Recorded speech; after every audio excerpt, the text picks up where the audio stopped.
Wato haka sojoji suke wahala. Kun ganin shirin fim nake amma na dauka tamkar da gaske ne sakamakon yadda muka shiga muka fafata.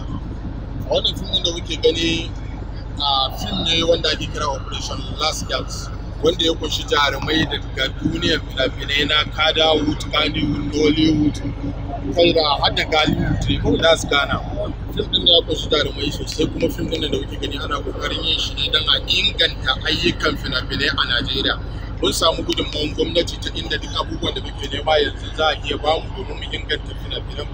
Kar ku manta, Amerika ta hanyar nuna farfaganda suke nunawa, wanda ya kasance cewa idan muna kallon fina-finan za mu ce ka Amerika ta fi ƙarfi zuwa. So zuwa yanzu yadda za ku iya gani mun riga mun samu ingantattun kayan aiki wanda duk abubuwan da muke so mu nuna, tun daga jirgin sama, igwa da sauran abubuwa na yaki, mu ma yanzu a Najeriya za mu iya amfani da su don inganta ayyukan. Wannan babban ci gaba ne.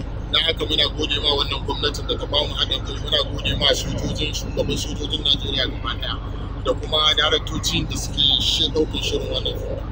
Mun gode sosai.